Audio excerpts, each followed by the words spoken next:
Welcome back. I promised you finals, and finals you will have. And not just that.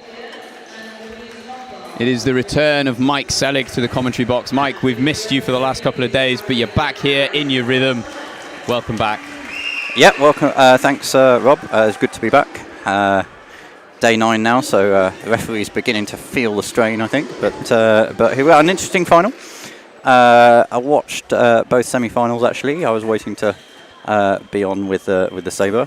Alec, actually, it was very, very close for almost all of it. And then he pulled away right at the end. He really got some lovely hits to kind of pull away. The Welsh fencer, who's Samir Sundarajan. He had a very close fight. Looked to do a lot of fence basically the whole fight in his sort of in his warning zone, really. But was very, very good at picking off mistakes and also spotting the opportunities. So I think we're going to see a lot of this fight being down his end of the piste. Interesting contrasting styles as well. Alec, a very classical Epeeist. Fences in kind of the French style, I'd say, sort of looking to prepare his actions, get in distance, and often kind of go direct or go with a 1-2 against someone who's more sort of going to feed off mistakes and pick off hits, sort of individual hits rather than sort of trying to dominate the fight.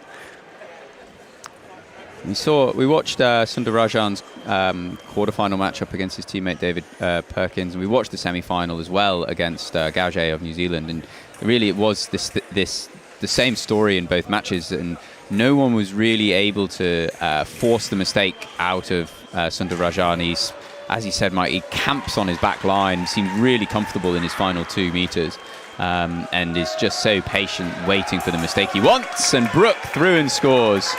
Yeah, a little bit too passive from Sundarajan there. Just got caught a little bit flat-footed.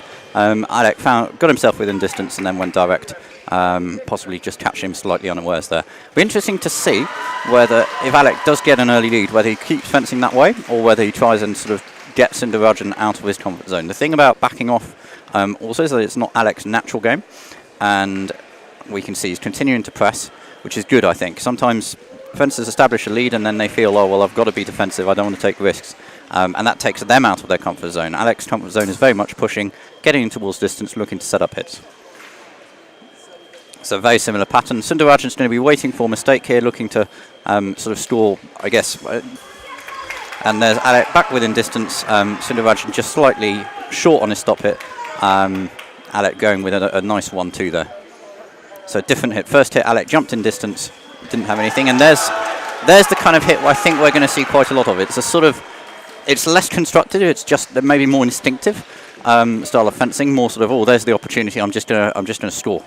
So it's really contrasting styles. Very classical from Alec Brook on the left, and Sundarajan much more, I guess instinctive is a good way of saying it. Sort of just sees an opportunity and goes. So it's quite an exciting sort of fencer to watch as well. See Sundarajan just maybe starting to be a bit more active in his setup, but he strands himself in no man's land, and Brook able to capitalise for his third. Yeah, just got a bit too close. He feels he wasn't probably far away from getting the parry, but he just got a little bit too deep, and that's why Alec was able to land his counter-offensive action.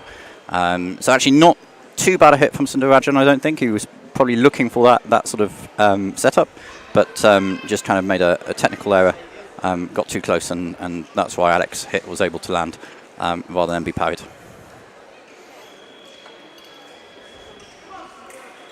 So there's an early lead for Brook. It's one of these fights, it's 15, there's a lot of points still to go. The early lead probably doesn't matter so much just because of the way they fence. And there you see Alec going again. So it's almost, the score here is not really going to change the style. So far, that's what we're seeing. Although Alec's got in front, he's still looking to be the aggressive and dominant fencer because that's his style. Sundarajan now a little bit more on the front foot, so he's been less passive. And so it's interesting. So giving less ground here, trying to force more pressing, but you can see he still feels like he's more comfortable when he's just backing off a little bit and looking for those openings. The press then very much on from Alec Brook, and he accelerates into distance to score. Yeah, he's a very technically accomplished fencer, so he'll look to step in distance, and depending on what the reaction from Sundarajan is, that kind of depends on what he does. So on that occasion, he drew the counter attack, was able to parry and hit. On that occasion, steps in distance, no reaction, and goes direct. This is good fencing from Alec Brook. Sundarajan probably has to slightly change his tactics now. If he continues fencing in this way, I think Alex at the moment has the dominant distance. He's found his timing, he's found his tempo in these hits. So Sundarajan looks to is going to have to try and do a bit more disruption and change the way the fight's being fenced. And now, as he's trying to up the tempo, Sundarajan making mistakes, giving opportunities that he wasn't giving in the matches we've seen so far, and Brook is able to capitalise. Yeah, it's a tricky situation now. If I were him, I'd probably actually almost back off and wait for the minute break and get some words from my coaches. Because if he jumps in like that, Alex, too good a fencer to miss those opportunities. There's still a long way to go in this fight. He's got to calm down, settle himself, think about what he's going to do. And there's a double, which is helping Brook. Now, the more hits happen now for Brook, the less space there is for Sundarajan. So even if he changes and gets the odd hit back, you expect Alec to at least trade hits with him. So he's got to be very careful. You can lose this fight in the first period if he keeps pressing too hard. 5 hits the lead now for Alec Brook, and he's building another double, and the scoreboard just continues to advance. Yeah, it's been a very good 30 seconds or so for Alec Brook. He's opened up another 2 more point lead, but also those 2 doubles. So the thing with the doubles is they keep the score going closer towards 15, and it gives the fencers less chance to sort of get those hits back. As if you go pushing, you're going to get hit from time to time. So that's an excellent opening from Alec Brook. He dominated the start of the fight. Sundarajan tried to be more aggressive, but then got caught out a couple of times in mistakes, and then a little bit of naivety towards the end there, continuing to press even when he wasn't finding solutions. Sometimes, as fencers, you just have to say, okay, but I don't have the solutions yet. Let's try and break up the rhythm of the fight, go to the minute break, chat to my coach, see if he's got any tips, or if even just the minute break can throw off the opponent's rhythm or something like that. If your opponent's dominating you, you've got to just be sometimes just accept it and try and get out with minimal damage. A lot of damage there in that first period for Alec Brook. He's now got a really strong cushion, and also there's not that many hits left. So 5 hits the lead, Alec Brook 6 away from the title, with probably just entering, I guess, the business, about to enter the business end of this match. And I think one of the things we saw Brook fencing in the junior event and in the teams in particular. When the England team led by Brook established a lead, they didn't really, they didn't hold back. They continued to press. They continued to look to score. Are we going to expect to see more of the same? Do you think, from Alec? I do. I think that he's very, very confident. Obviously, been fencing very well this week and indeed the whole season. He knows he's sort of technically the most accomplished fencer here probably in this competition, and he knows it's in his interest. Okay, you might get hit once or twice, but there you are. So still pushing. And similar hit to a couple he scored in the first half. It's very much, there's an opening preparation, he gets within distance, and then it depends on what his opponent does. If his opponent goes for a hit, then he'll take parry post, and when his opponent kind of stands still and doesn't do anything, then he just goes and he trusts himself that he's at the right timing and distance. Interesting to see no real change from Sundarajan. That's the kind of hit I thought we might see a little bit more from, being a little bit more strappy, trying to kind of get those parries and second parries going and angulating remises. At the moment, he's sort of just allowing Alec to dominate this distance, and it just means Alec is very comfortable. He's got to try and find a way to get Alec off his game without taking too many risks. It's a difficult situation. Alec's a very good fencer, fencing very well. Very difficult for Sundarajan, but he's trying now. You can see there, that's the kind of hit, but he just missed actually his first remise. Alec scored his second remise there, or the remise of the riposte. So there's kind of almost a fake attack to draw the parry and then work off the parry, but just missed his first action there. And again, Sundarajan, he's trying to create stuff now. He's trying to do something with the distance to throw off Alec Brook, but every time he steps in, Brook is there, able to go direct. Yeah, Brook is just very good at also reading his opponent's intention. So on the previous hit, a couple of times, the last time Sundarajan jumped in, Brook had taken a parry. This time, Sundarajan was going round a parry, which didn't actually exist. Brook just went straight with the counter-attack.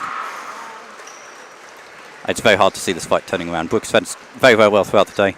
And Sundararajan has had a fantastic day for him. But in the end, he's just come across a fencer who is slightly more technically accomplished and has fenced the fight on his terms. Just one hit to go now, and I expect Alec to start on the front foot. Alec Brook back on press, looks to go big to finish, and Sundararajan, a rare single light for him. Yeah, just a mistake from Alec there, looking for a slightly spectacular finish to end the day. And very nice stop hit from Sundararajan, just picked off the mistake there. Precious few mistakes. And then into distance, glides in, direct to body, and Brook adds the individual cadet title to his individual junior title. A dominant performance by the English fencer. Yeah, very dominant, fenced entirely the way he wanted to fence. And as you said, and we both said, once he got on the front foot, once he got in the lead, didn't kind of relent, didn't go, okay, I'm going to sit back and let you come to me, fencing his game. As I said when I was commentating on the teams a couple of days ago, it's a really exciting time for British Epee with these young fencers. Also the young Epeeists who lost in the semi-final, also a lovely technical fencer. So some really technical fencers, as I say, fencing in very much a French style, and it's really exciting. I'm really interested to see what they do going forward. Fantastic day for Alec, and well-deserved gold medal. Well, Mike, thank you very much for joining us. We are going to have a very short break, and then we will return for the final of the veteran women's foil just after this. But it has been great to have you back in the commentary box. Thanks again, Mike. Thank you.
Cadet women's foil semi-finalists, please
Welcome back. The finals are coming thick and fast like the trains are not.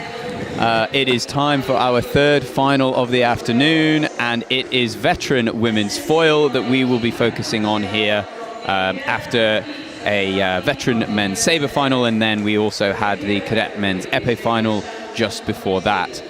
So it'll be England's Kate O'Connell fencing Australia's Jenny Bonnie Millett, and I am delighted to once again be joined in the commentary box by Luke Diemer.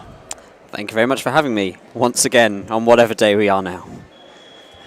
So then, I believe it is day 9 of the championships. I do not know what day of the week it is, but I've heard rumours that it is Wednesday. But the important thing really is going to be this final lineup. Kate O'Connell of England on our left, Jenny Bonnie Millett of Australia on our right. So, Luke, what are we looking for in this match? Yeah, good question. So, of course, I've not been able to referee the English woman throughout the earlier rounds, but I have seen a lot of Bonnie Millett. She moves very, very well.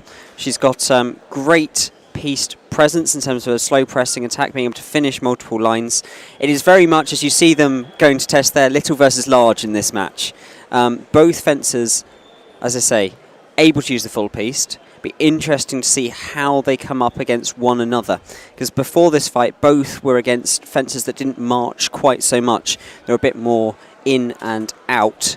Here they both fence in a more kind of traditional style, if you like, so we'll see what happens. So we saw Bonnie Millett's semi-final here on the live stream, and in particular what we saw, she was really good at collecting the blade and then just really delaying the timing of her attacks. That meant that it was very, very difficult for her opponent, Nicola Hull of England, to find a parry, and she was really successful landing those delayed ripostes or delayed attacks. O'Connell we saw earlier on in action. We followed her quarterfinal match, and we saw a really nice mix of parry riposte, counterattacks, but then also quite fast accelerating attacks that she used to great effect. Great attack there from Bonnie Millett. What I was going to say actually is already it seems O'Connell is that little bit faster. She's got some acceleration where she can attack before Bonnie Millett can get out of the way. He says, just as it's evidenced in front of us, she can outpace her in the attack, but she's still that little bit weaker on defence. That counter-attack is not going to work against Bonnie Millett. She's been able to finish in multiple lines. We've evidenced that already. And Kate O'Connell, we saw in her quarterfinal matchup, as she's pressing, she also quite likes to use a lot of counter time. She likes to draw the counter-attack from her opponent, trusting her parry riposte. And here now, Bonnie Millett with a lovely parry riposte. How late that parry was as well, really leaving it till the last minute.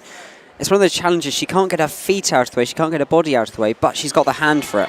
And a lovely attack this time from Kate O'Connell, threads her way through the parries of Bonnie Millett to land on the target. It's quite a classical matchup in this so far in these first sort of 40 seconds or so. In the attack, both fencers pause, and then they both start together.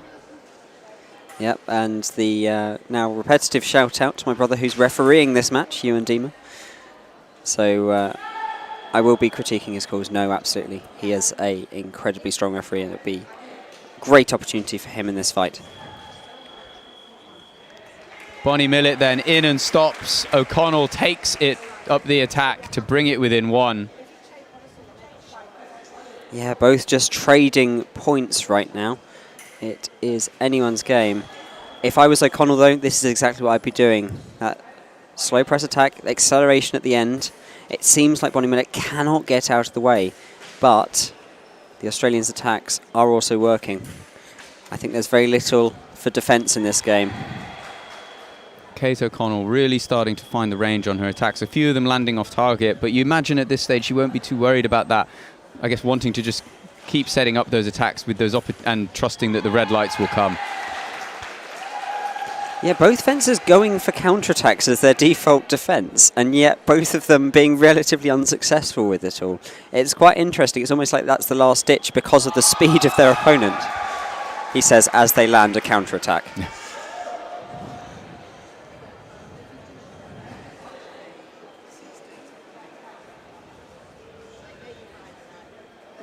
There's that slow press from O'Connell, just small steps, draws the counter-attack. There's the acceleration and scores. And it's exactly as you said, Luke, just really taking her time, Kate O'Connell, to line up that attack before accelerating into the finish. Yeah, maybe she's got our commentary going into her ears. But Bonnie Millett lands as she starts her own press, takes the parry and scores with the riposte, and it's a fast riposte because O'Connell is looking to skip out of the way, and she's unable to because of the speed of the riposte from Bonnie Millett. I think, yes. So for those slightly confused on the box there, referee Ewan Deemer giving a yellow card to O'Connell for covering. Just went onto the wrong side of the box there, but it's now being corrected. It's a challenge with head wires. You're always getting tied up in them.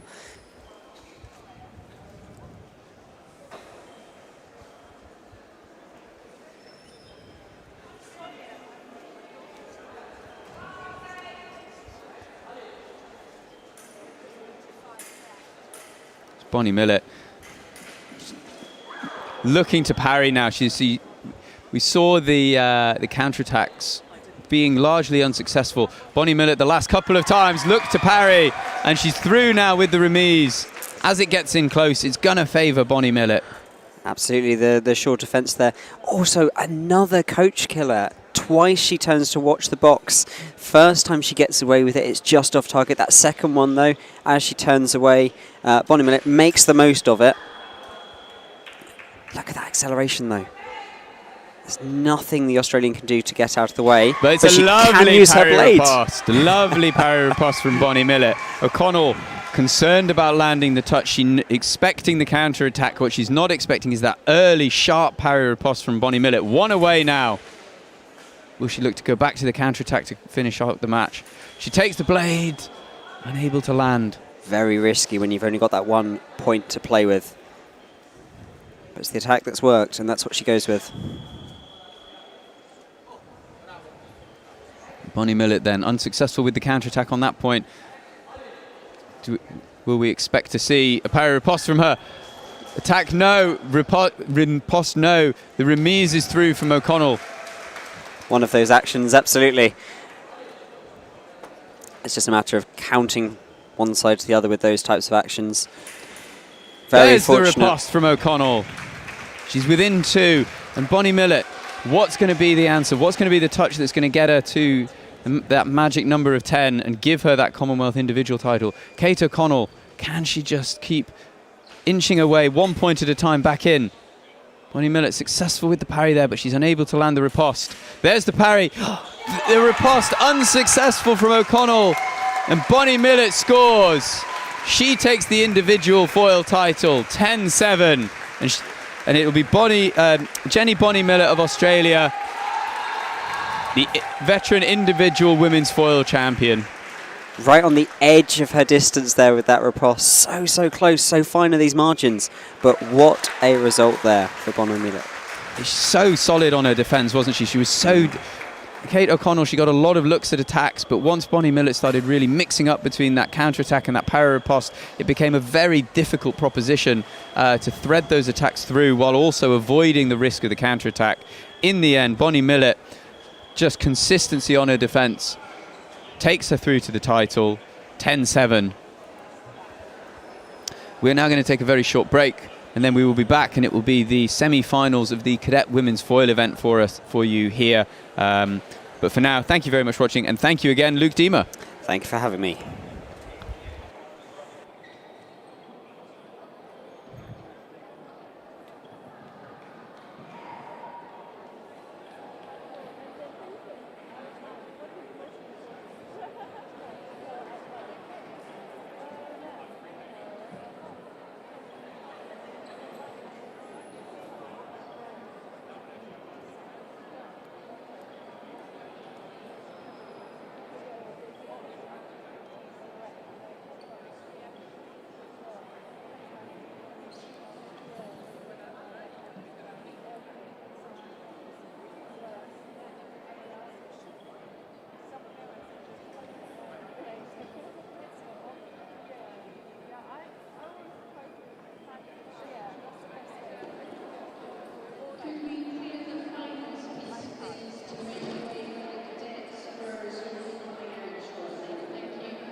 And we are not slowing down here. We are back out, and we are on the coloured pistes for the quarterfinals of the Cadet Women's Sabre event. The first time that we've seen the Women's Sabre event this afternoon on the live stream.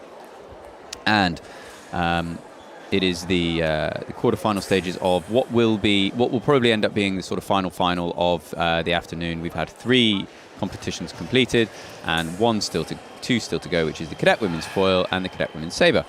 So we are underway here in these quarterfinals. On blue, all Australian affair, Veronika Vassilieva taking on Yilin Zhao. On yellow, Georgia Howes of Wales takes on Bethany Brearley of England. On green, Abhi Devi Laishram of India takes on Gaia Haj of Australia. And on red, which is where we will be spending our time, it is Lexi Craze of England taking on Maria Stravensky of Canada.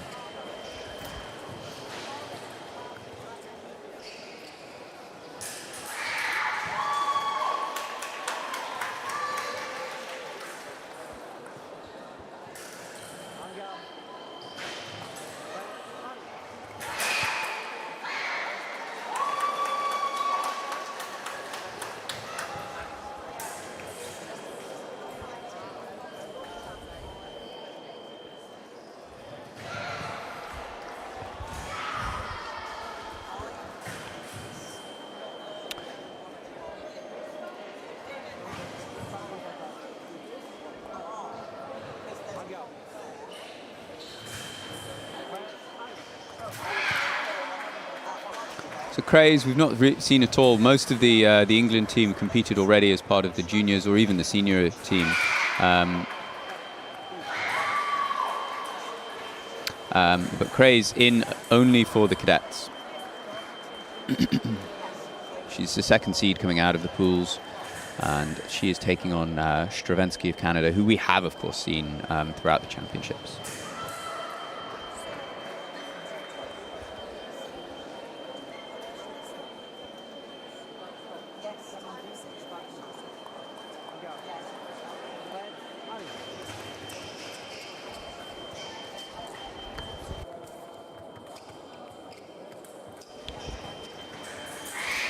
So far, Stravensky doing a really good job getting onto the front foot in the middle of the piste, and just making it really difficult when they're both pausing for Craze to get back, to get any kind of purchase into the middle of the piste. Craze keeping herself alive with some really good, accurate attacks off of the line.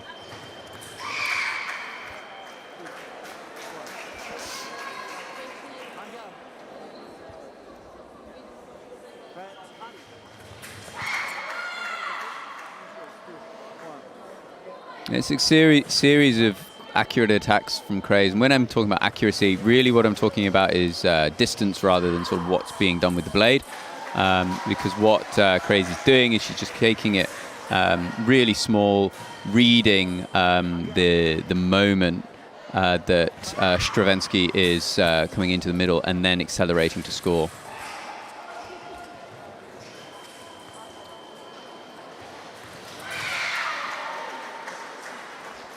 And then referee just wants a little look at this one because there's maybe a hint that Stravensky misses her first action here. And the referee would just like another look. And indeed, she does. Craze into the minute break, 8-4 she leads. It's really the accuracy of distance in the middle of the piece that's kind of the difference between the two. Craze is just keeping it really small, and she's able to just pick exactly what it is that Stravinsky's doing. And then from there, she can attack at exactly the point that Stravinsky is stepping in deep into the middle. Just looking around the other piece on green, Laishram of India is 13-5 up against Haj of Australia. On yellow, Brearley 14-2, 15-2 now. She is through to the, she's the first through to the semi-finals. 15-2 against Howes of Wales. And she will face the winner of the match currently taking place on blue, which is the all-Australian affair between Zhao and Vasilyeva. Vasilyeva leading that by 12 points to 10.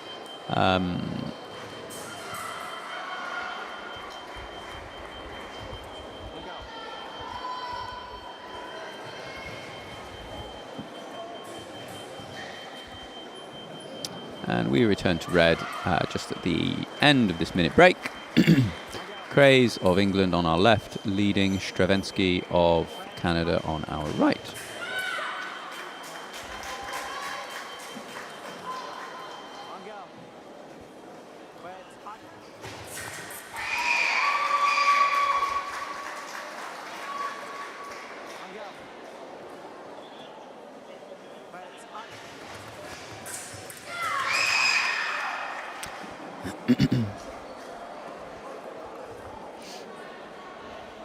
It's interesting this at the moment in the middle. Craze is going in really hard, but she's almost immediately jumping back out, and the impact of that is that Stravinsky is almost always able to take the reprise. I think one Craze has been able to take it, but pretty much every other time Stravinsky has been able to take the reprise because Craze has this sort of inbuilt in and then back out movement. But Stravinsky's just not been able to capitalize. Again, same sort of thing. But Stravinsky's not really been able to capitalize on these long attacks because Craze's long defense has been really effective. And this time, but a lot better from Craze in the middle of the piece. She goes in, and rather than sort of jumping back out, she just pauses, and then she can see Stravinsky going backwards. Stravinsky, though, still alive in this match. 7-11, trails by 4. There's still plenty of time.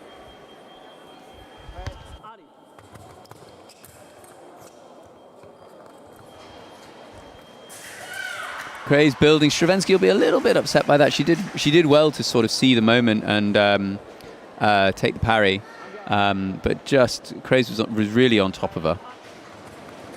And again, it's that patient precision of attack in the middle of the piece from Craze. Able to see Stravinsky going out and just line up her attack to finish.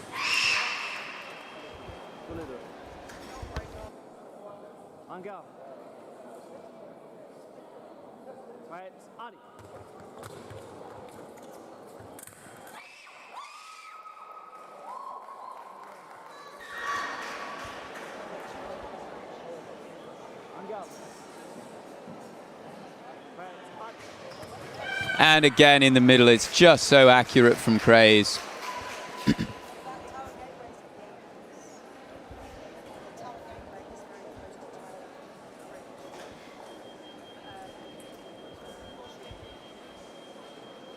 (14-8) now the lead, and really the story has been the accuracy in the middle of the piece. And again, when I say accuracy, I mean accuracy of distance. I guess you could also use a word like precision. But basically, Craze is just really, really precise off the line with her steps and is able to pick exactly the moment that Stravinsky is looking to come forward, and she attacks into that moment. And because she's set her preparation so well, she's able to see that moment every time, so that even if they're both attacking, Craze is the one who's picking the distance better, and it means that it's kind of one-way traffic when they both attack. On defense, Stravinsky's had actually quite a few looks at long attacks, but Craze's sort of long defense has been really, really strong.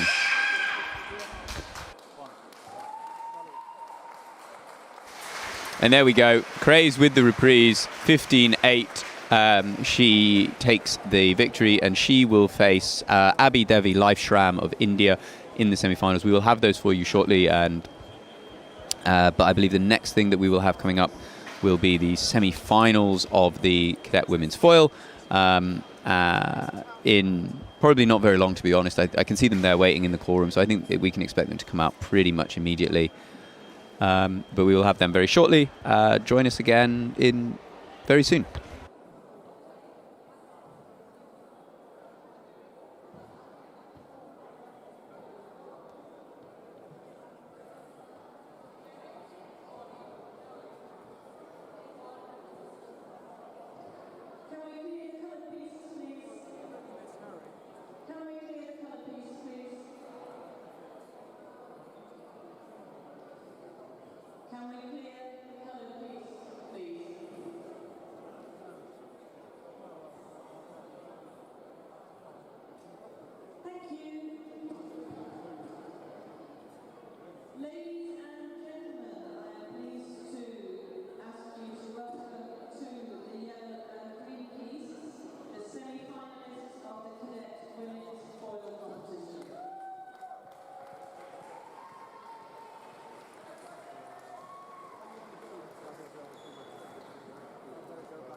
And indeed, it was only a very short break. The semi-finalists of the Cadet Women's Foil back out now.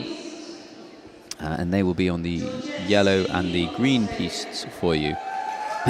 On green, Georgette Sweeney of Australia takes on Nora Siegel of Canada.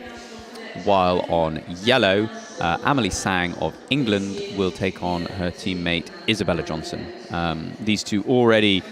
we've seen quite a lot of them actually already through this championships, because they both competed in the junior, and Amelie also competed in the senior as well, yes. Amelie was the senior team gold medalist, individual silver medalist, and then both Johnson and Sang were together for the gold medal winning junior women's foil team. So we've seen plenty of these two over the course of the last 10 days or so. And they are together again in the semi-finals. Johnson, of course, was an individual bronze medalist in the junior women's foil.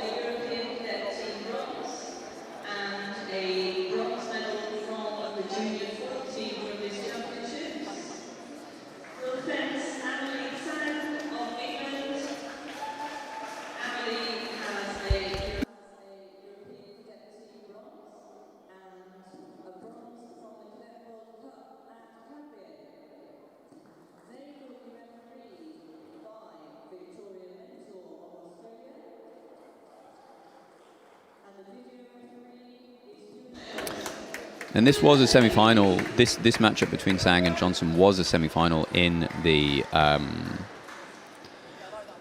junior event. Sang went through that match 15-2, and Johnson will be keen.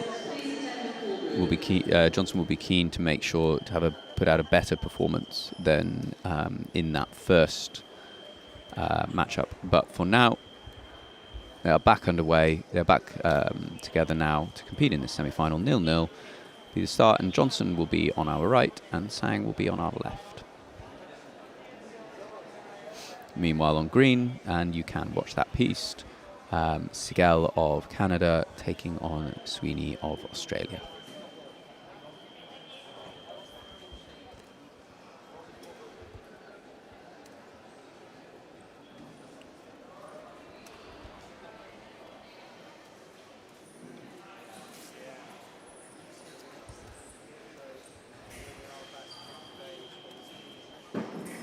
And immediately Sang just looking to press.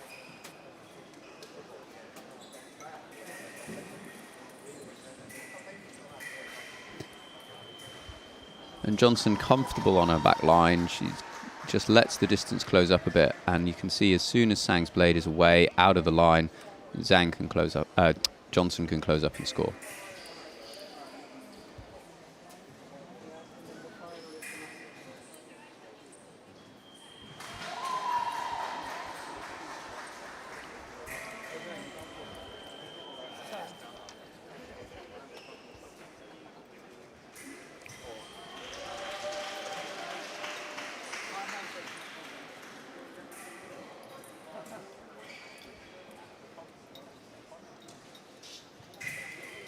And there's the riposte from Johnson. Nice mix-up on defense. She's in a similar sort of place to where that first point was scored, but this time uses the thread of that counterattack that scored the first touch to just invite a more direct finish from Zhang, who's maybe anticipating that counterattack again, and this time Johnson just takes the parry and scores. Nice varied defense from Isabella Johnson. And again, now swapping back to the counterattack. Johnson, 3-0 she leads.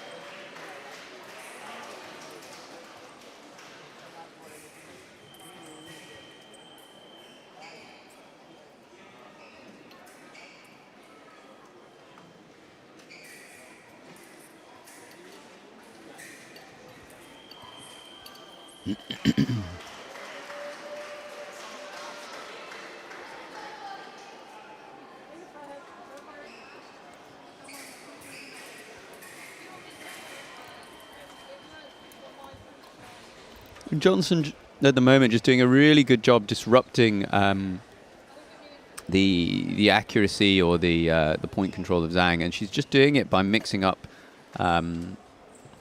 whether she's counterattacking and parrying or remising and parrying.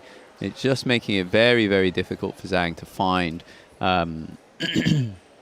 exactly the way through for her to score. And now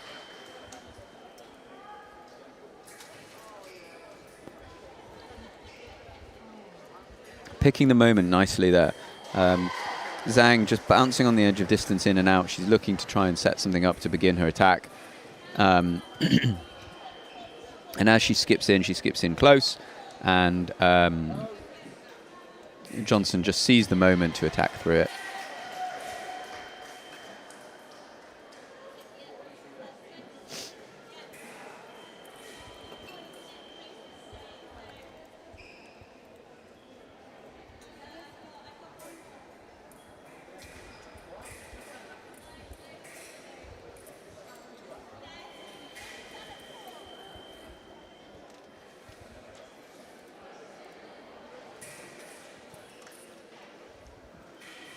And it's lovely change up in timing. Amelie Zhang just has not been able to make her attack work. She has not found the distance, and she has not found the target. It's another change up as well in the way that Johnson is dealing with it. She's been scoring with counterattacks and parries, and particularly with the counterattacks, the ones previous to this have kind of closed the distance up. So making it so that Zhang overshoots her attacks. This one, you can see as she hits, she sort of fades back out of distance. So as Zhang is looking to take a sort of shorter finish that angles in, she's not able to get the full extension of her arm, and it means that Johnson can just fade her target away from Zhang's attack. 6-1 the lead, and it's really intelligent sort of defensive fencing from Isabella Johnson, and she leads 7-1. Sorry, 6-1. Meanwhile on green, they are pretty much at the same stage, so they've just gone into their first minute break, and Nora Sigel of Canada leads Georgette Sweeney of Australia 7-4.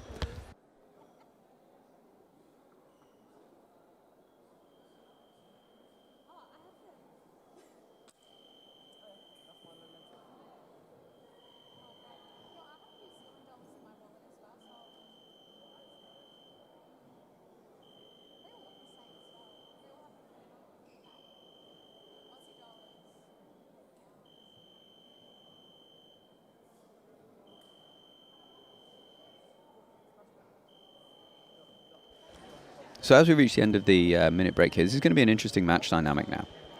6-1 the lead for Isabella Johnson, and she's really constructed this lead by intelligent variety on defense. Counterattacks, parry ripostes, and different distances, different types of counterattack.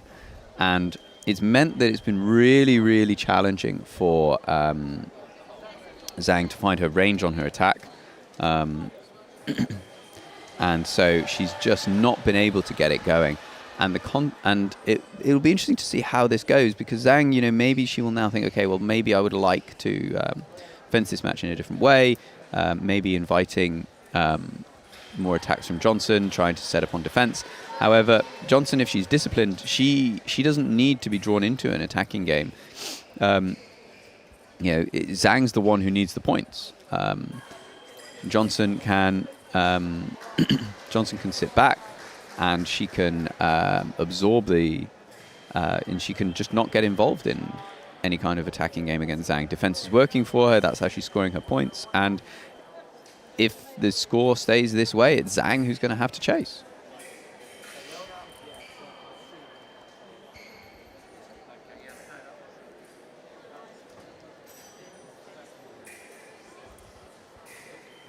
And again, it's a parry riposte. You can see the variety that Johnson's showing is really, really effective here. Zhang looks to attack, but she's worried about the counterattack, so she goes direct, and it's total sort of bread and butter parry riposte stuff from Isabella Johnson.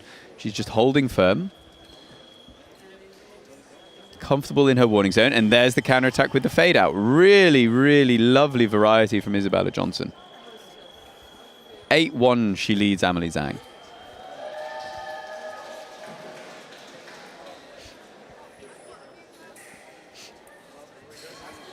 It's a desperate situation now, really, for Zhang. She will have to press. There's no question about it. So that means she needs to sort of maybe not throw caution to the wind. There's still loads of time, and there's still a lot of points. But she does need to start finding some joy with her attack, because it's only by pressing that she's going to be able to score. She sent the referee to the video to have a look. It looks like we want to know about whether it's parry for the left or parry for the right. He returned, and it is indeed a parry riposte for the left. So Zhang finally gets her second. And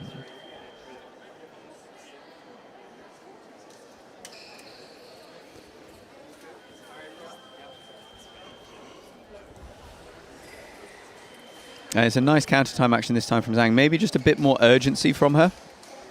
So as she was pressing, just a bit more aggression with the feet, but without really committing to distance. Draws a counter-attack from Zhang, parries it and scores. And maybe this is going to be a better option for her, rather than trying to sort of guess how Zhang will defend, draw the counter-attack, then deal with it and finish. This one off target, but she won't be too stressed about that.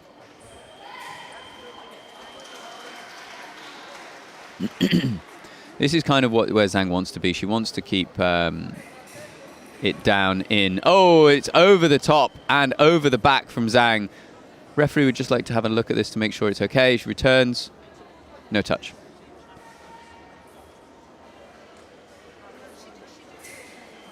Lovely from Isabella Johnson. Just hints that she wants to start pressing out. Zhang anticipates the moment, thinks there's an attack on preparation to be had, but there isn't. And Johnson takes the parry and scores 9-3.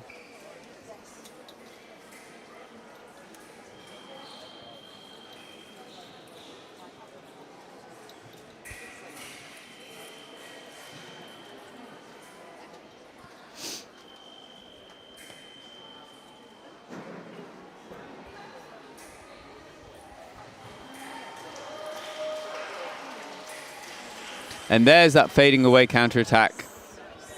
And you can see Johnson just cycling through these defensive options. Parries and ripostes, counterattacks with closing distance, counterattacks fading out. And she's just really gone to work on Zhang's attack. Zhang, you can see her just looking to pull Johnson into her part of the piece, but she won't be too worried about it. Johnson triggering a counterattack early there, and Zhang's able to score, but she's going to need to find something really quite special here, is Amelie Zhang, because Isabella Johnson is just keeping her guessing all of the time. A really nice mix of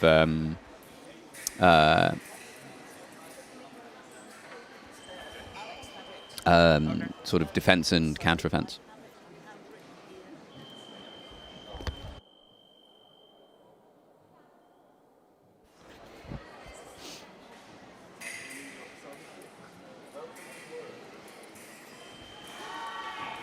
This time you can see Johnson looking for that fading away counterattack, and Zhang just doesn't commit into the distance, parries it actually twice in the end, because Johnson looks for it and then looks again, and takes the counter time to score 5-10, 5 points to deficit. There's still a long time left in this match. Score will be the only thing that concerns Zhang. Meanwhile on green, Nora Segal of Canada is 13-7 up against Georgette Sweeney of Australia.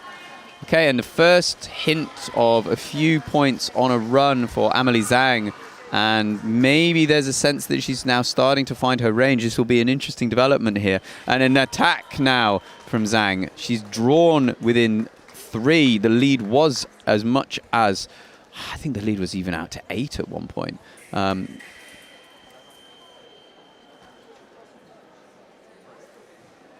Riposte off target from Zhang.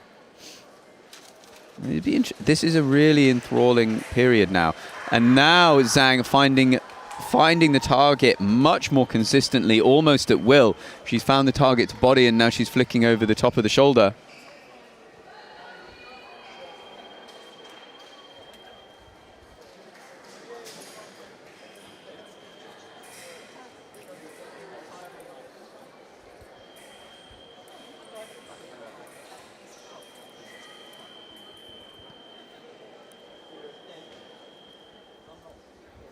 Within 2, 3, under a second remaining in this period, and this is going to be a really interesting time. The break probably coming at a bit of a bad time for Amelie Zhang. You know, she's been on a roll, scoring quite suddenly, able to score quite freely. As they go into this final minute break before the final period.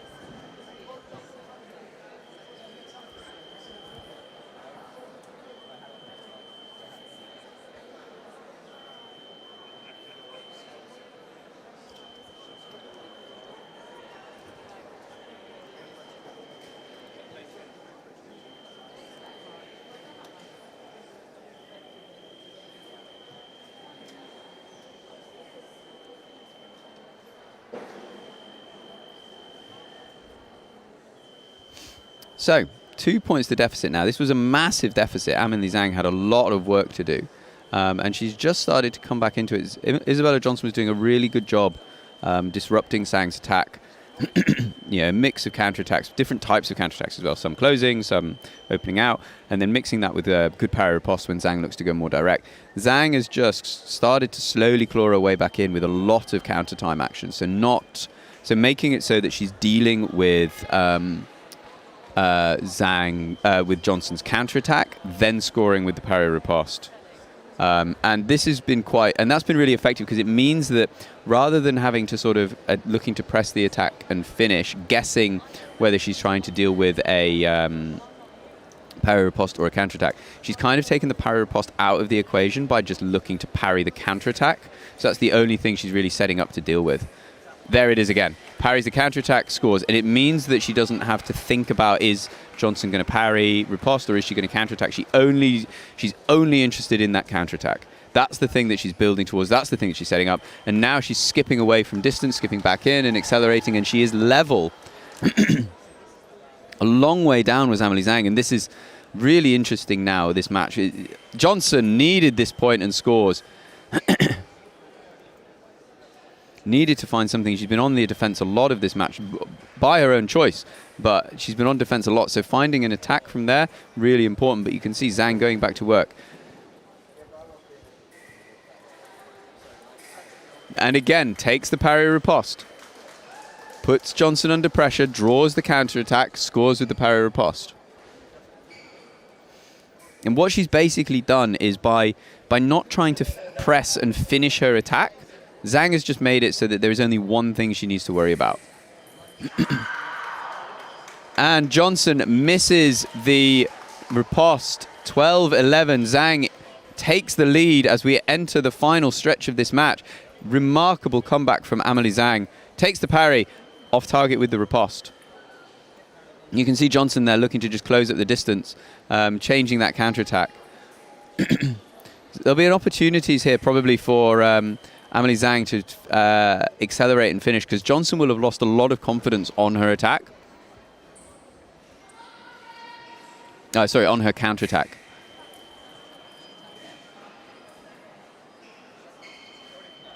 So there's going to be, there may be options here for Zhang to just press and then accelerate and finish, because Amelie Zhang has really dismantled the counterattack of Isabella Johnson.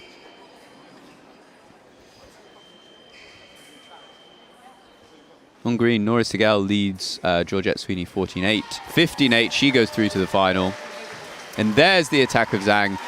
She's mixed this up really well, that long, deep lunge from a long way away. You know, really aggressive, direct attack.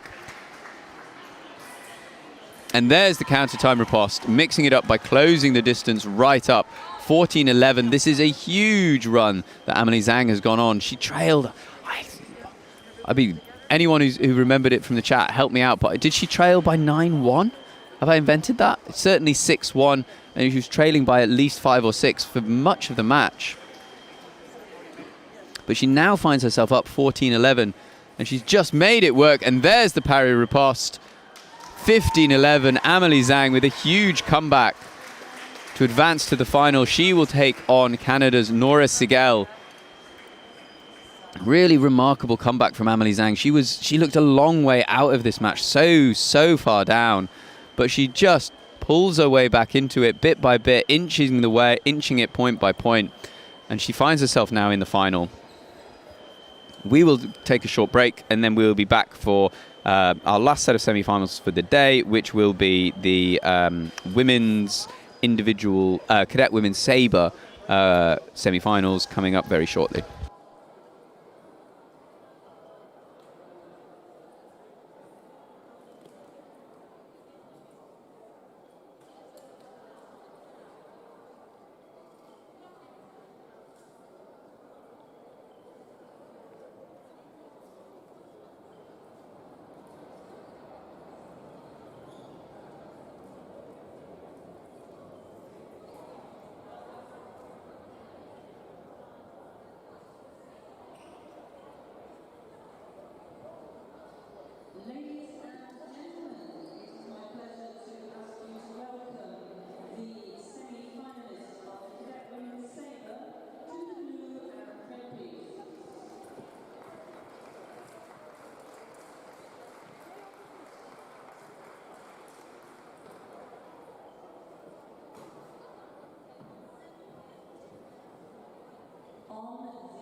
Right then, our last set of semi-finals of the afternoon, and you can see by the tall profile of Sam McClellan, very visible in the live stream footage, that must mean that it is the Cadet Girls Sabre semi-finals. We are going to be on the blue piste, where it will be Veronika Vassilieva, a name very familiar to anyone who has been watching any of our coverage. She has been the dominant women's sabre fencer throughout the junior, certainly the juniors, but even large parts of the senior competition. And she will be taking on Bethany Brearley of England. This is a rerun of a quarterfinal matchup that happened in the junior women's sabre. Meanwhile, on red, Lexi Craze of England takes on Abhi Devi Laishram of India in the other semi-final. But we are going to focus on blue, and it will be Vassilieva of Australia on our right and Brearley of England on our left. We're very familiar with how Vassilieva fences now. She will be looking to get onto the front foot. She will be looking to be aggressive. And Bethany Brearley, this will be a fascinating matchup. These two have met twice now. So they met in the quarterfinals of the junior women's sabre, and Vassilieva won that one 15-8. And then they also met in the 9th leg of the team final. Vassilieva, just inheriting a slender lead for Australia, really closed out in a dominant fashion. 5-0 to take the gold medal for Australia. It'll be interesting to see, now that these two fencers know each other quite well, how they will look to approach this. And you can see just early, the early running of this match, both of them looking to be very front foot in the middle of the piece, which is going to mean a lot of parries and a lot of attacks off the line. A lot will be happening in that sort of first or second phase because they're both so strong on their attack.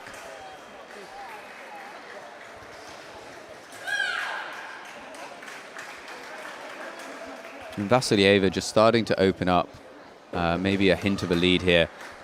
And they're both so... given that both of these athletes are very real front foot fencers, what will make the difference for both of them is going to be accuracy. And that's what I mean, accuracy and precision.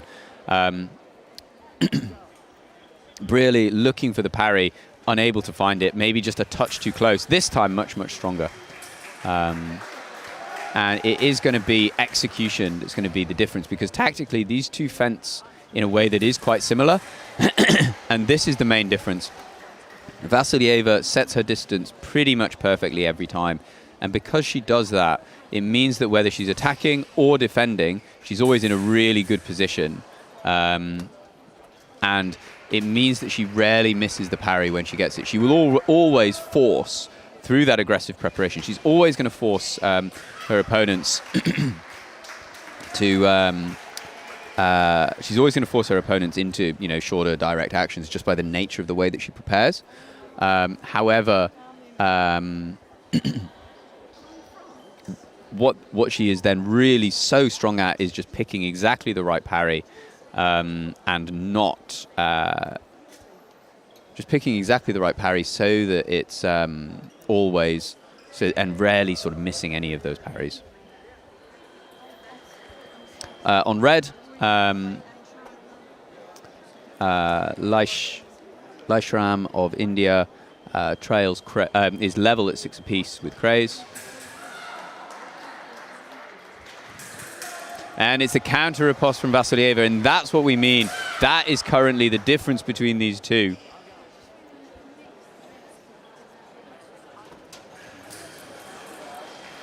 And now it is that technical supremacy, that technical execution of Vassilieva that is just getting her attack after attack. And you can see Brearley losing confidence. She knows that tactically she's fencing this fight well. The problem is it's just execution is letting her down. And Vassilieva is just really strong. And the game is just starting to take control. Skips away now, does the Australian. And we know that on the long attack, she rarely misses out. And indeed, she does not. Lands the attack. And she is accelerating away in this second period, looking for a place in another final. She has been in every Sabre final at this event. And another counter riposte from Vasilyeva.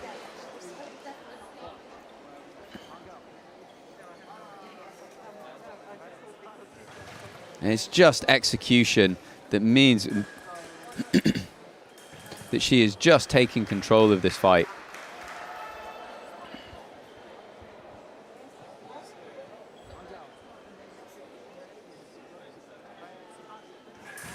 And there's the parry riposte again. She has not missed a single one when she's gone in.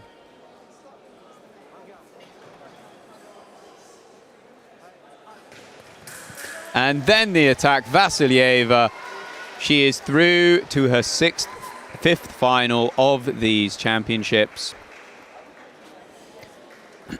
And really the question is, can anyone stop her winning another individual gold to add to her junior individual gold and senior individual silver? But we will look to see who it is that she will face. And we will watch that now. Craze of England on our left, taking on Laishram of India on our right.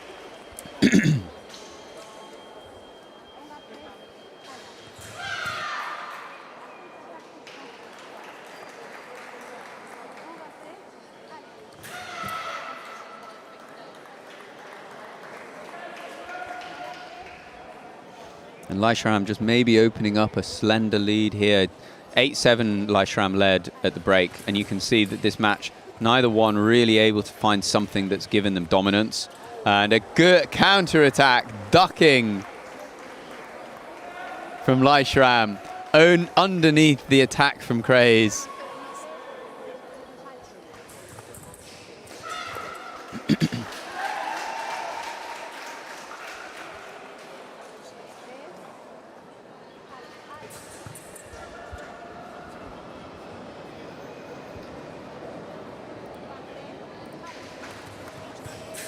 Skips away, does Craze. She draws level.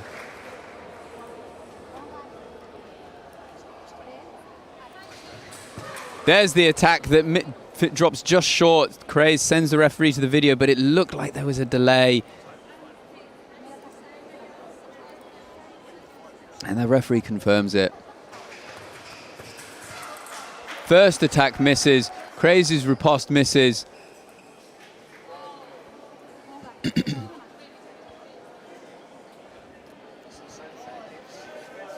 Laishram maybe just opening up a definitive two-touch lead here.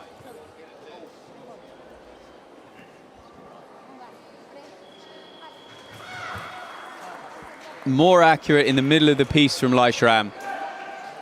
One away now from making the final. Craze, though, not done yet.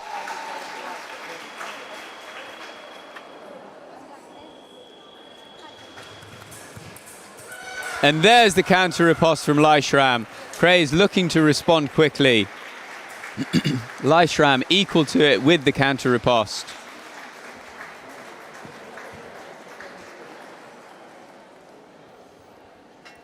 And she will face Vasilyeva in the final very soon. And we will take a very short break, and then we will be back for coverage of the Cadet Women's Foil Finals and then the Cadet Girls, Cadet Women's Sabre Final.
Welcome back. It is time for our penultimate final of day 9, and it is the Cadet Women's Foil Final. And it has only taken me 9 days, but I have managed to set it so that the correct names are appearing in the correct place before the finalists actually come out. Some people take a little bit longer to learn stuff than others. However, thankfully, I am going to be more than ably supported through this final by my co-commentator, a name we know very well now, Luke Diemer. Thank you for promoting me to co-commentator. I think you've done a long enough stint in this to definitely be a fully fledged member of the team. I think we've all done a relatively long stint by day 9, but yes. And of course, many a match we've commentated on with Amelie Zhang in the final as well. Absolutely. She's into final, taking on Nora Sigel, and a really interesting semi-final matchup. I don't know whether you caught it, Luke, but a fascinating semi-final against her teammate Isabella Johnson. Yeah, it was very much a tale of two halves, actually. Very little changed in terms of the tactics, but in terms of the success that Amelie had, it really did change. So I think at one point she was almost 10-2 down, and she started to get her point on, slow down the attacks slightly, and those counterattacks from Isabella Johnson that were working so well for her at the beginning just did not work, and she could not change it enough, and Amelie Zhang progressed very comfortably in the end into the final. Nora Sigel then, she came through against Georgette Sweeney again, and that was really quite a comfortable performance from her, 15-8 or so, I think. She came through. And we've seen quite a lot of both of these fencers. Sigel was certainly part of the Canadian junior team, and it's a good riposte from Zhang. But Sigel was definitely part of the junior team, possibly also part of the senior team. I can't remember exactly. That's the level of insight we have from our commentary team. No, both fencers, very adept, certainly beyond their age in terms of their ability level. And Amelie Zhang in with that direct lunge. We've seen her use it across the championship so effectively. Yeah, a little bit risky from that kind of distance. Usually her lunge was much, much deeper. If we go back to the kind of junior finals, both fencers were using it in there. That's what we tend to see more of, though, from Zhang. Those lovely circuses flicked back. In fact, it wasn't working so well against Isabella Johnson, but without the counters of Johnson, with Sigel slightly more upright, landing beautifully. So Zhang, she's out into a 3-hit lead early. Good variety shown as well. We've had an attack, we've had the counter-attack with that dynamic lunge, and then we've seen the flick to shoulder. Sigel getting on the front foot a little bit now, though, and just starting to try and get a press going that she can use to really impose herself on Amelie Zhang, but Zhang composed and scores with the riposte. Yeah, always a difficult skill, those backward lunges we just saw on the back line from Zhang as well. It's one of those stretches that you do in your warm-up and then hope you never have to do on the piste. But did buy herself the time. She's far more comfortable kind of defending with those counters. That's what she's relied on here.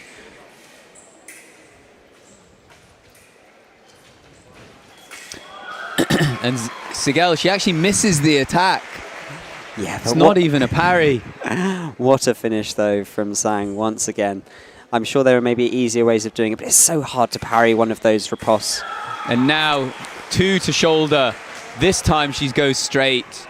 Amelie Zhang going through the full repertoire in the early stages. What can you do when when they can land so many different lines like that? Sigel in a really difficult position if her blade does get caught. And this time, exactly, it's what you said a minute ago. It's the same counter-attack that Zhang was looking for, that Zhang scored with. And you said it was maybe a bit of a high-risk touch. And we saw it there this time. Sigel alive to the moment and scores with the attack. Yeah. So Zhang just needs to sort out her distance a little bit. In fairness, it's good patience from Sigel. You can see, actually, she gives her arm right back, point right up, so that when she does lunge, she has a lot of length already there, plus that extra reach for bringing the blade down. It is likely to fool her opponents. It certainly worked in the past. And there we see it again. And Zhang has sent the referee to the video on this. She would like to have a look at, was this an opportunity for an attack on preparation? Was there a break in the timing? I think she's arguing there for the blade contact. She thinks she's found the parry before she then goes in.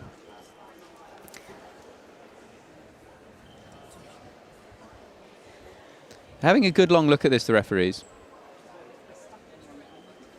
It's always difficult to see blade contact on the video, in fairness. So it is a difficult challenge. But Nicholas Shackleton, our referee, is sent to Tori, our video referee. And they have changed it. Attack for the right.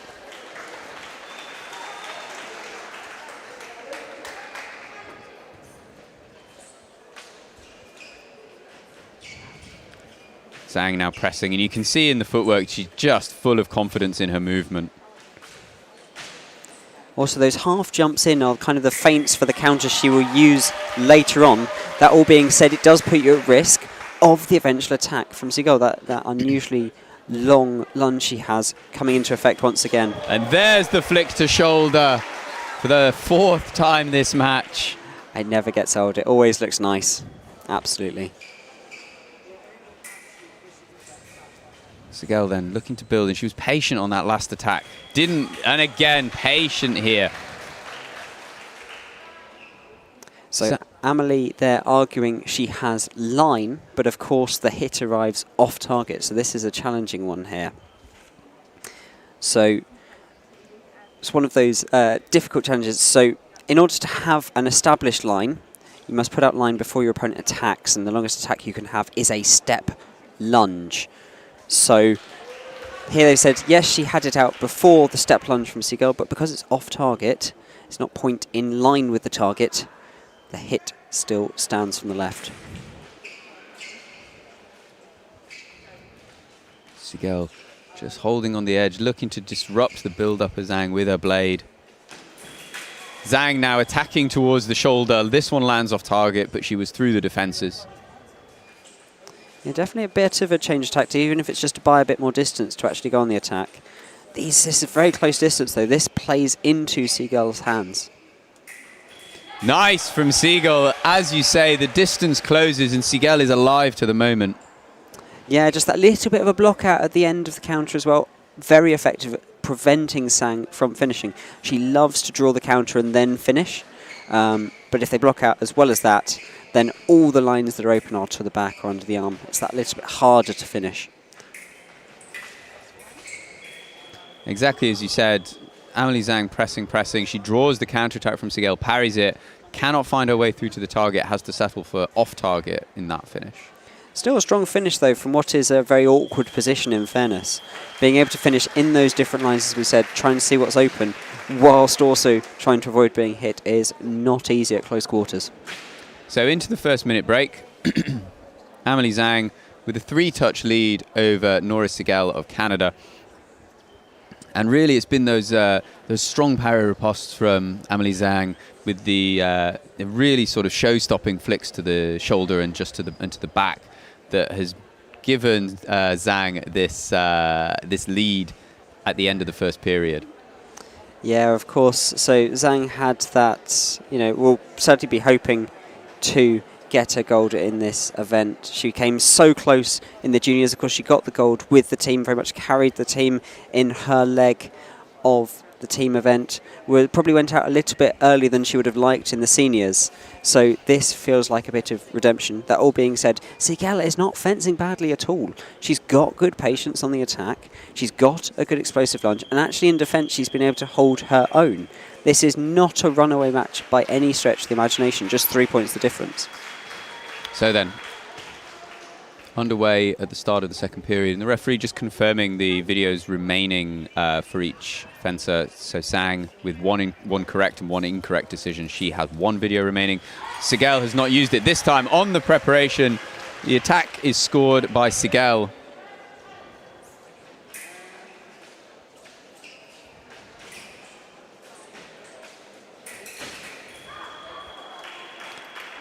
Riposte off target there. Happens to take the blade as she steps in, but again it's close distance. This is the space that we said favoured Seagull in the first 3 minutes. And there's that favours it again with the attack. And there's that extending attack from Sigel. It's almost just as Zhang looks like she's just gotten away with it. That's when the point lands, right at that full stretch. Is it another attack from Sigel? No, it is not. Zhang had already started. Sigel wants a look at this. Yep. A worthy challenge. We're looking for who commits to that attack first. Zhang, remember, the longest attack you can have is that step lunge. So even if they try and sell that action at the end with a deep lunge or an accelerating lunge, we're looking for who starts that step first before the ultimate attack. Now, referees Nicola Shackleton from New Zealand and Tori from Australia, giving this a good hard look.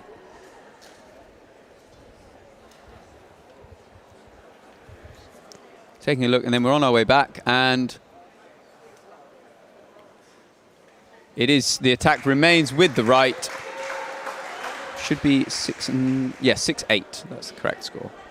Yeah, Nicola just taking a little bit of time there. Almost identical action again. With Zhang committing to that attack first. Absolutely. 6-9 now. Zhang just drawing the counter-attack. You said that's the way that she likes to play. She's doing that with just these slow, incremental steps. And this time, counter time from Amelie Zhang. Crisp parry riposte. We got used to saying that about Amelie Zhang. This one to front, in fairness. No bonus points for where we land that line. But the fast footwork as well, have to say. Close quarters again. Hold the parry. In close. One of the easier calls for turning, I think we'll see throughout the days here. A full 360 there from Zhang. Sees her get the yellow card.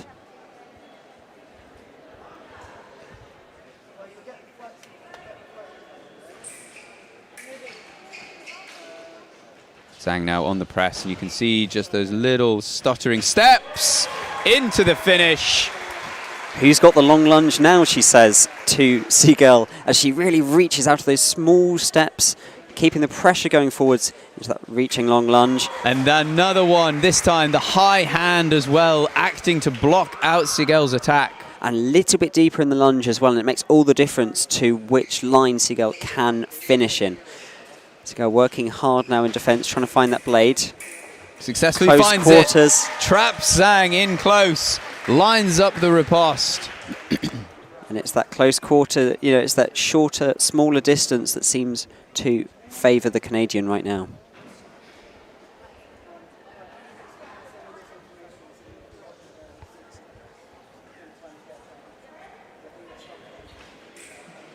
Zhang collects the blade, scores. 2 away now. Just seeks the clarity that she did take the blade, making sure she's seeing what the referee is seeing.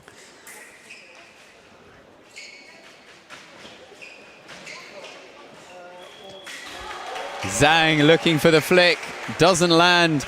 Sigel steps in, skips in again to score her 8th. Yeah, it's one of the challenges with the flicked back and why it looks so good when it does finish, because you can step in and counter with it. It's what we saw from Isabella Johnson in the semi-final against Zhang. Zhang holding the riposte, holding the riposte. Yeah, so what we see from there, Sigel does actually manage to take the blade. The referee's just checking whether that initial riposte is no, and therefore Zhang can have her remise, or whether it goes direct with the counter riposte.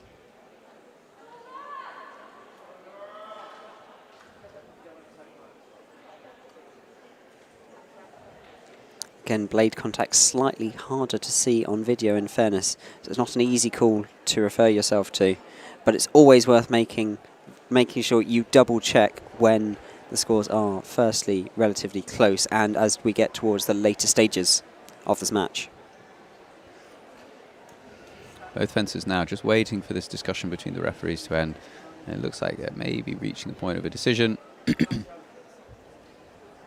We love a good conversation about blade contact as foil referees.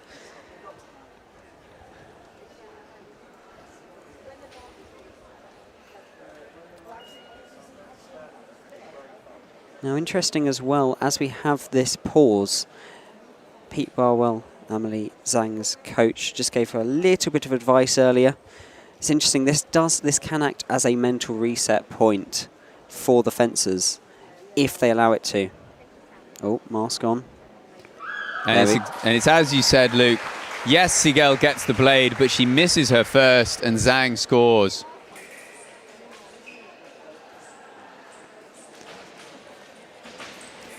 Sigel on the press, but she's unable to land that long lunging finish.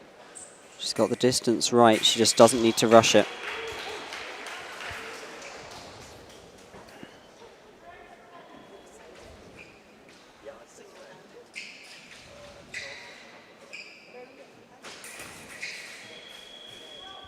Oh. Possibly because we saw Sabre on there earlier. We have an off target on the piste. Now, do we see a set move, an eyes closed move off the line? Sigel pressing, look for that long lunge, delays.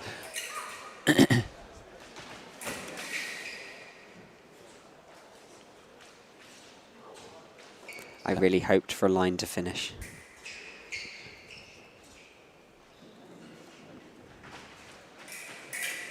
There's the counter riposte from Zhang. 15-8. She consolidates her individual junior silver and turns it into an individual cadet gold. Amelie Zhang from England is the 2022 Cadet Women's Foil Champion. Yeah, and well deserved as well. She has put in a real shift across the many events in which she's been involved throughout these championships. Well-deserved gold there for Amelie Zhang. And we will take a very short break, and then we will be back for our last final of the afternoon, and that will be the Cadet Women's Sabre Final, and we will have that for you live here. But for now, thank you very much all for watching, and thanks, Luke. Thank you very much for having me.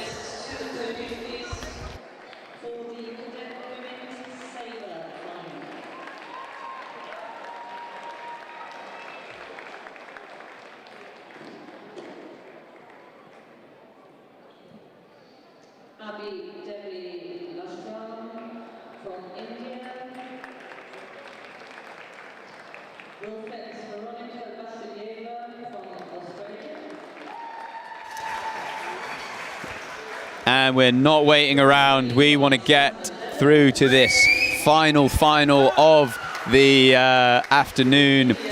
And it is a name that is familiar to everyone in the Sabre finals at the championships this week. Veronika Vassilieva into her third individual final of the championships, taking on Abhi Devi Laishram of India. And I am joined in the commentary box by Patrick Jennings. Pat, thanks very much for coming back. Thank you for having me once again, and I'm looking forward to this one, as always. We've seen a lot of Vassilieva across these championships. Really strong fencer, individual silver in the senior, individual gold in the junior, and now she's going to be looking to make it another gold in the cadets. And really the question will be, can anyone stop this really strong Australian fencer? Well, she's been fencing really, really well again today. And I also must admit, in her semi-final, she was on fire. Her game, again, that we were talking about before in other matches, was just as strong. So she's definitely the one to beat. And this is what we've seen. We got, maybe it feels like the Groundhog Day, but strong front foot preparations from Vassilieva, forcing mistakes, dynamic attacks. 3-1. And it's almost like she's just set, she's got her plan of the 4 or 5 hits that she does, and she will keep doing them repeatedly. She's just a joy to watch. That was a beautiful, beautiful make, miss, and hit. We watched the semi-final against Briley, and I think this is the end. Another attack. She does not miss when she's given an opportunity on the long attack. Yeah, and it was this piece management she has, and knowing what hits coming next is just tremendous. There's the attack. She knows that Laishram will doubt herself, and she goes off the line to score. Laishram going to video there. I think more out of possible, see if she can get a slight break in the match, see if she can just give herself some more time. But it's clear that Vasilyeva is just in her rhythm, and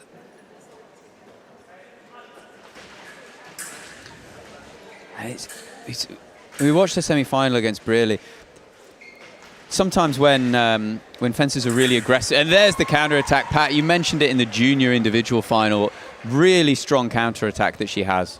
And we said if a rare miss from her going forward, but it's okay.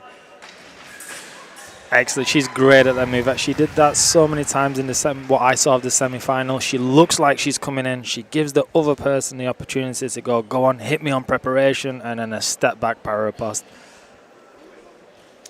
And we talked about the the positivity, the intent off the line from Vasilyeva. You know, she prepares deep, she prepares aggressive. But the other thing is she makes so few mistakes. You know, you talked about that parry riposte. She misses so few parries. And we saw a minute ago when also Laishram looked to attack and she just skipped out of the way, making it miss by so little. And she makes so few mistakes despite fencing in what could be considered quite a high-risk way. Yeah, and this is it's a joy to watch because it is high risk, as you say. We've seen it with the males, the boys the other day. Sometimes if they get the preparation just a bit wrong, then you get hit. But Vasilyeva just has this immense control of her distance and of herself. It's such good discipline to see. And I expect in this half probably much more of the same. But she's just going through her, 4 or 5 hits. She'll have an attack, then she'll have a preparation, then she'll do a pull. There's the attack off the line. And now she's thinking now she's got her 2 options. She'll either prep or pull. Oh. And then she went in to do that, took the preparation to pull. This time took the para riposte instead.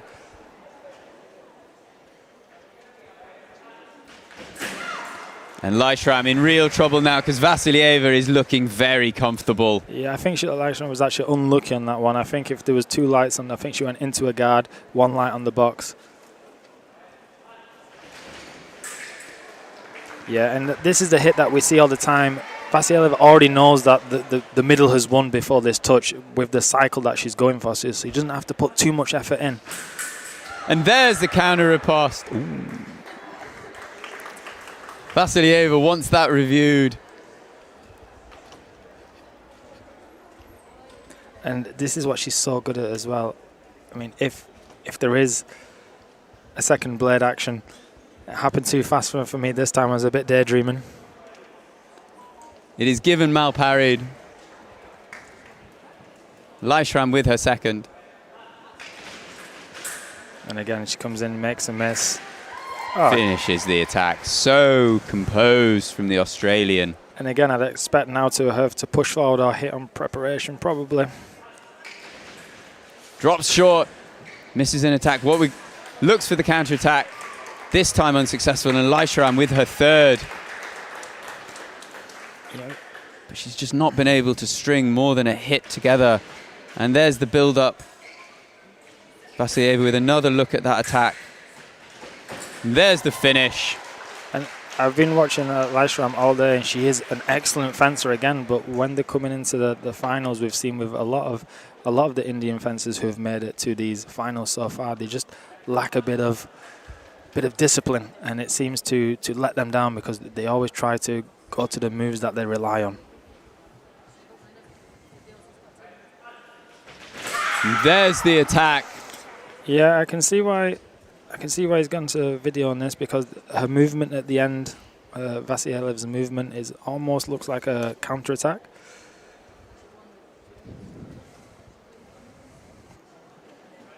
Preparation, and Vasilyeva 15-3. Business as usual for her. She, again, just brilliant in the middle. She already knows what her opponent's going to do, and it makes it so much easier. But at the same time, she is so patient as well. It takes, as you said, Rob, it's high risk what she does, and she just pulls it off brilliantly. So Vasilyeva with her second individual title. She adds the cadet gold medal to the junior gold medal and the senior silver individual medal that she's won. We will see her again in a couple of days' time for the team event, and she will be looking for her 6th medal of the championships. Truly the outstanding fencer in the Sabre competitions that we've had this week. Yep, she is a wonderful fencer, and I advise anybody who's looking for, you know, what game plan do you want in the middle of the piece, then you need to watch Vasilyeva, because she has it down to a T. So we've now finished our commentary coverage of these of this day 9, our first day of the cadet competition.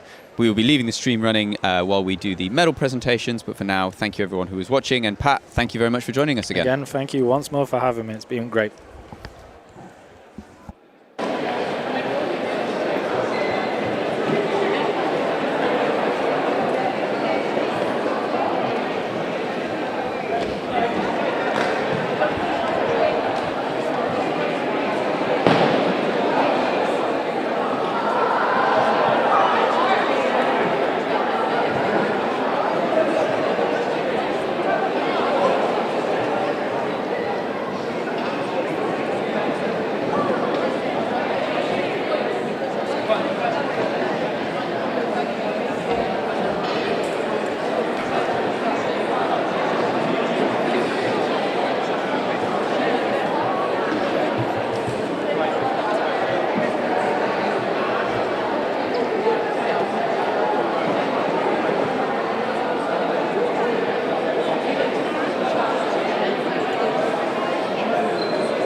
gold medalist by the red piece side of finals piece. Thank you.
Just before we start our presentation, we would like to invite you all to join us in wishing member of DT Naomi Donaldson happy birthday, and joining us as we all sing happy birthday to Naomi Donaldson. Please all join in singing happy birthday.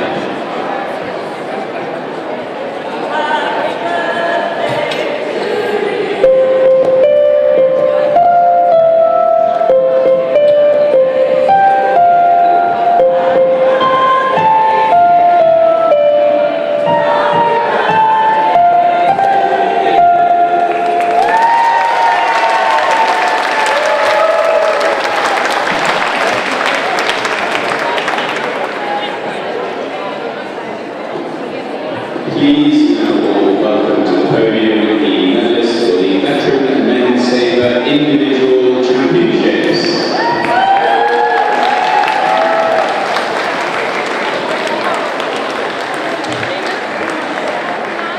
The medals will be presented by the media, the referee for the Commonwealth Fencing Championships 2022. In the bronze position, representing Australia, David.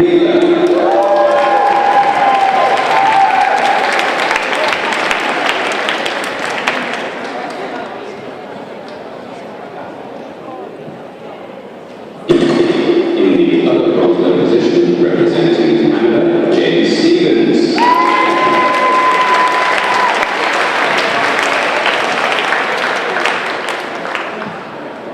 In the silver position, representing Wales, Nick Charles.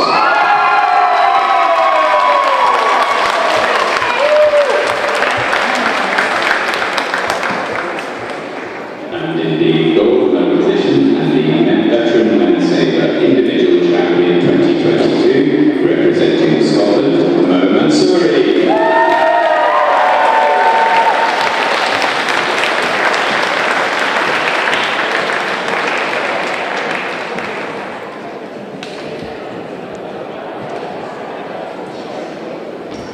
Please also now welcome to the podium the highest placed age group finishers in Veteran Men's Sabre. In the 40 to 49 category, representing Scotland, Mo Mansouri.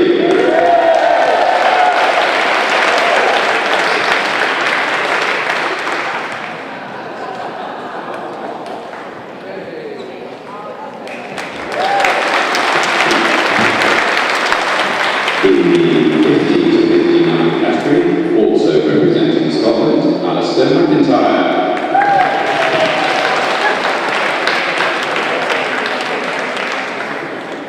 In the 60 to 69 category, also representing Scotland, Julian Ghosh.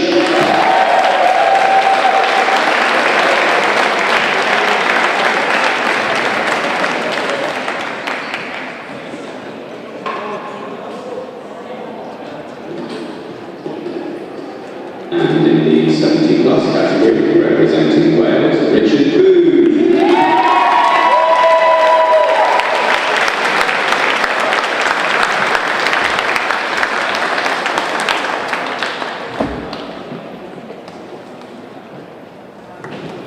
Please now all stand if you're able and face the flags for the national anthem of Scotland.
Please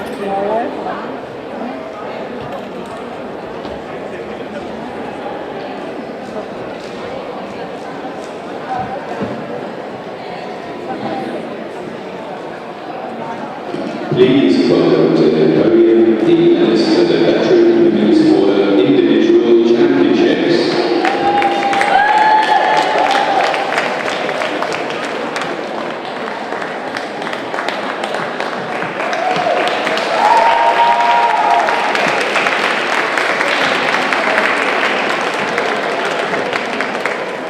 Medals will be presented by Mavis Thornton, Head of Secretariat for the Commonwealth Fencing Championships 2022.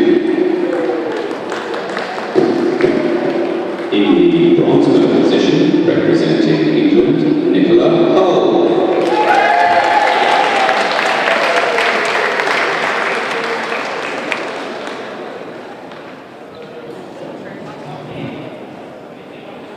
In the other bronze medal position, representing Scotland, Beatrice Taylor.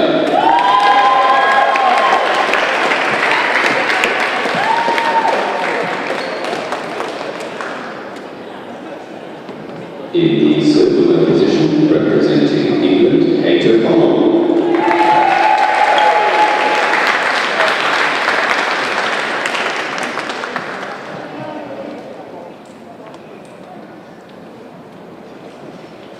And in the gold medal position, and the Veteran Women's Royal Individual Champion 2022, representing Australia, Jenny Bonnie Millett.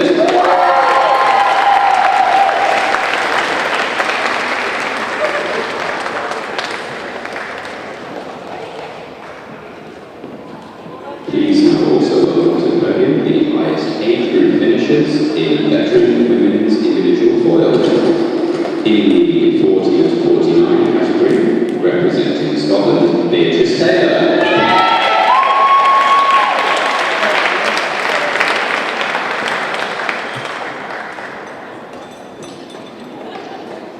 In the 50 to 59 category, representing England, Kate O'Connell.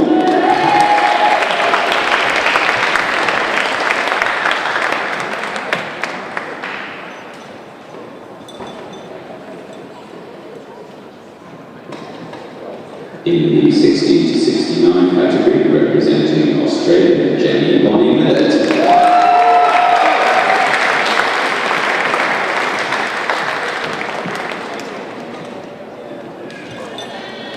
And in the 70 plus category, representing Wales, Margaret Myers.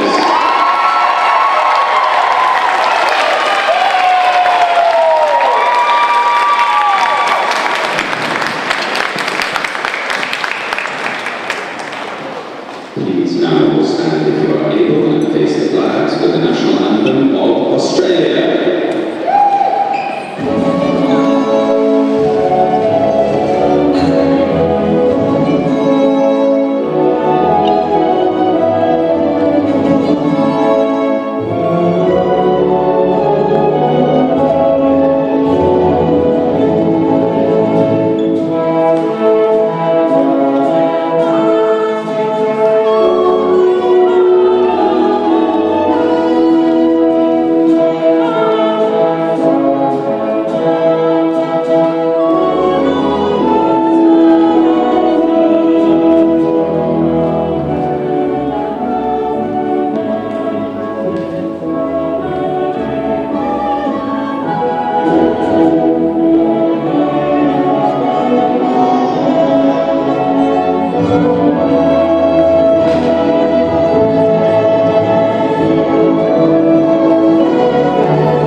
did try and then I was an idiot.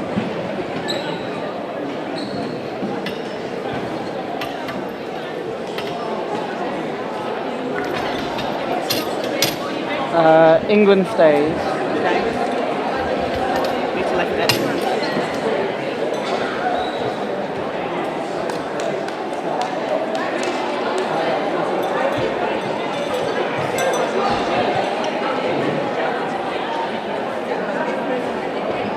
We just need... Oh no, we've got it.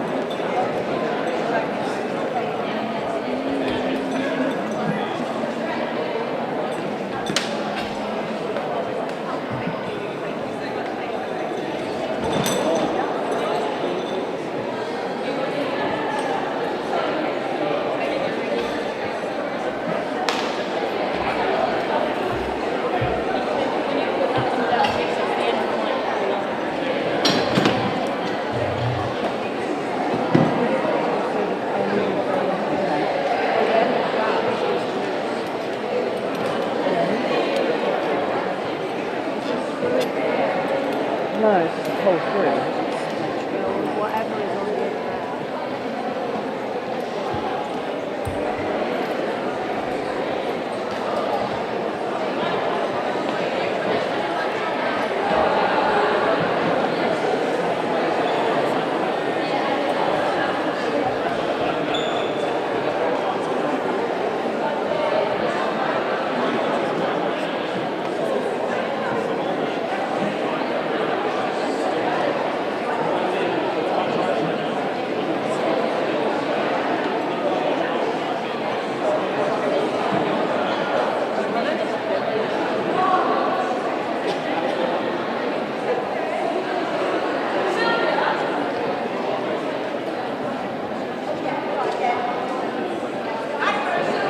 Please welcome to the podium the medalists for the Cadet Men's Epee Individual Championships.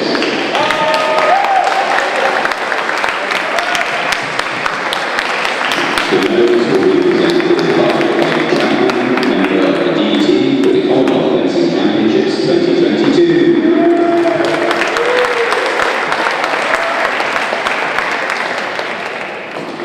In the bronze medal position, representing England, Tristan Luminier.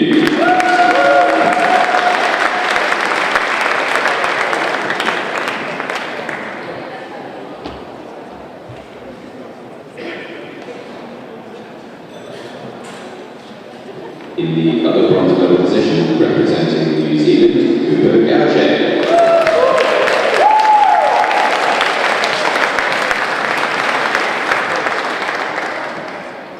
In the silver medal position, representing Wales, Sabre.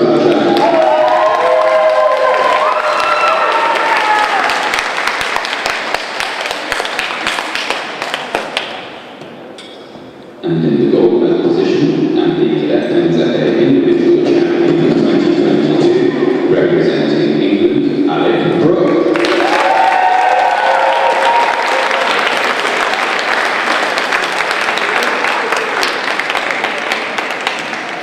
Please now all stand if you are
that it?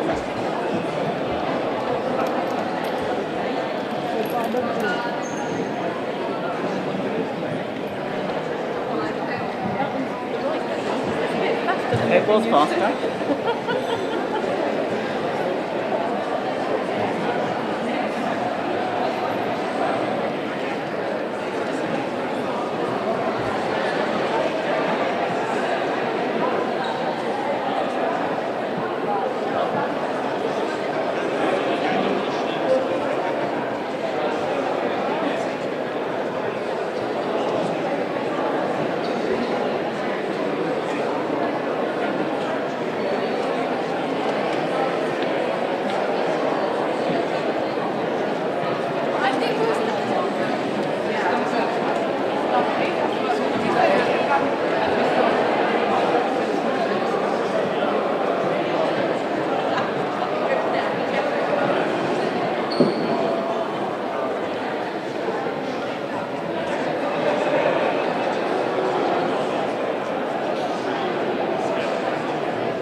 Please welcome to the podium the medalists for the Cadet Women's World Individual Championships.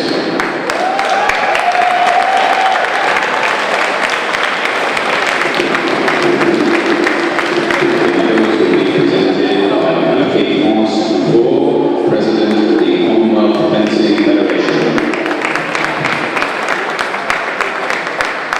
In the bronze medal position, representing England, Johnson.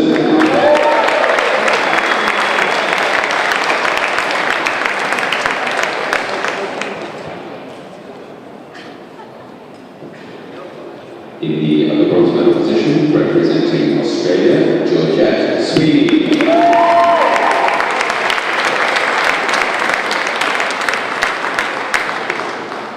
In the silver medal position, representing Canada, Nora Segal.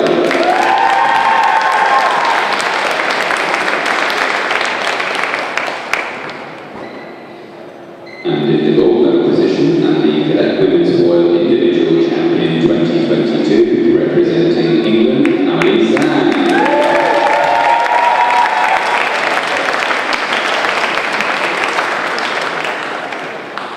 Please now stand if you are able and face the flags for the national anthem of England.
Australia,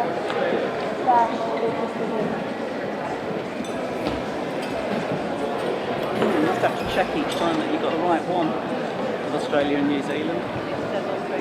Yeah. They are very similar. What it might be is the right and left on the top, so you know which way around. Right. You have to be very careful with them. Oh, yeah.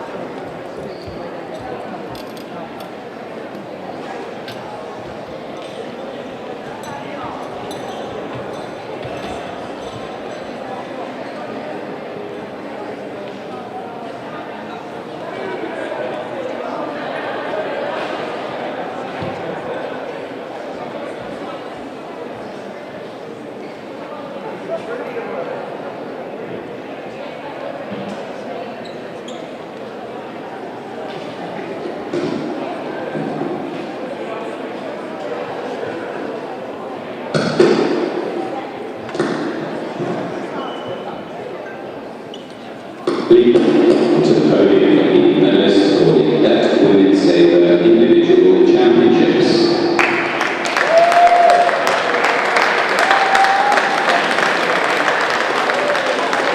The medals will be presented by Paul Davis, Head of Representative Fencing for England Fencing.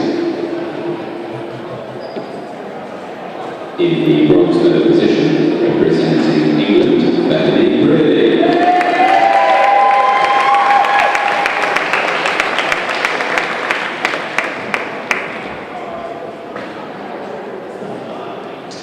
In the other bronze medal position, also representing England, Lexi Craze.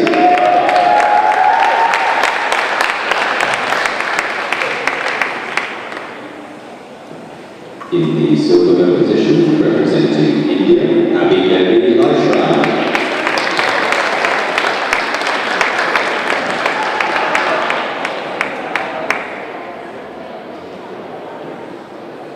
And in the gold medal position, and the Cadet Women's Sabre Individual Champion 2022, representing Australia, Veronica Vassilieva.